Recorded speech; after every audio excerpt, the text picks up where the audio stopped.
আমি আমার সম্পদ বিবরণীতে সুস্পষ্টভাবে ঘোষণা করেছি, আমার বিয়ের আগে, বিয়ের সময়, তার পরবর্তী সময়ে যে উপহার সামগ্রী আমি আমার পিতৃকুল থেকে, মাতৃকুল থেকে, আমার শ্বশুর বাড়ি, আত্মীয় স্বজন, বন্ধু বান্ধবের পরিজনের পক্ষ থেকে যে স্বর্ণ অলংকার আমি পেয়েছি, সেটা আমি আমার হলফনামায় আমি ঘোষণা করেছি। এটা নতুন কোনো ঘোষণা না, এটা 2024-এ ইনকাম ট্যাক্স, জুনের যে ইনকাম ট্যাক্স আমি প্রদান করেছিলাম, সেই ইনকাম ট্যাক্সে আমার ঘোষণা করা আছে, যার বর্তমান বাজার মূল্য আনুমানিক আমি 1.5 লাখ টাকা ধরে এবং আরো অন্য ধাতু আনুমানিক 1.5 লাখ টাকা ধরে আমি তার বর্তমান বাজার মূল্য 10 কোটি টাকা আমি ঘোষণা করেছি। আমি সততার সাথে ঘোষণা করেছি, হ্যাঁ, এটাই আমার সততার পুরস্কার। আমার একটি ফ্ল্যাট আছে, সেটি আমি ঘোষণা করেছি। আমার 2টি গাড়ি আছে, সেটিও আমি ঘোষণা করেছি। আমি যখন ঢাকা ব্যাংকে চাকরি করতাম, তখন আমি এই ব্যাংকে লোন নিয়ে আমি আমার এই আপনার মানে প্রিমিয় গাড়িটি এটি আমি ক্রয় করি এবং সম্পূর্ণ লোন পরিশোধ করে আমি ঋণ দায় মুক্ত হয়েছি।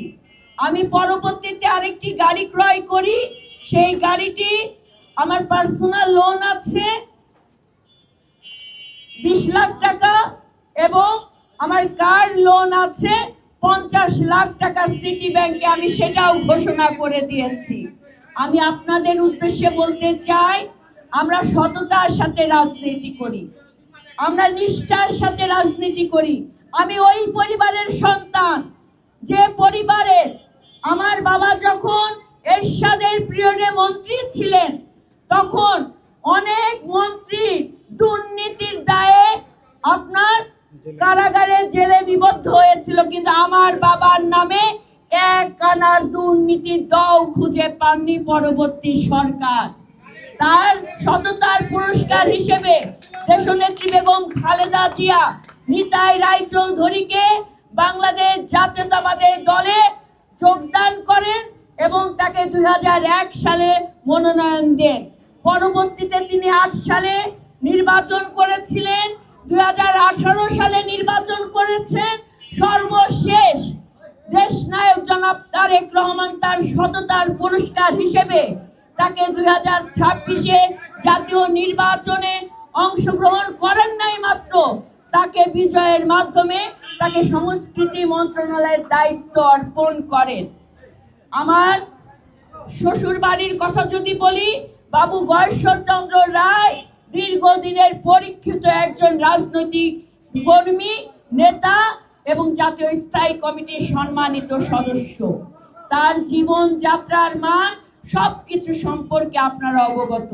হ্যাঁ, আপনি বলতে পারেন 2 পরিবার এক, এটা আমার ভগবানের দান, তাই না? এটা আমার জন্ম মৃত্যু বিয়ে, এটা তো ভগবানের দান, সেই দিকে আমি রাজকপাল। হ্যাঁ, তো আগামী দিনে আমি আপনাদের সাথে নিয়ে আমি রাজনীতির ময়দানে যেমন আপনাদের অগ্নিকন্যা হয়েছে, এটা তো আমার কর্মের মাধ্যমে, ঠিক একইভাবে সততার মাধ্যমে আমি আমার দায়িত্ব পালন করব।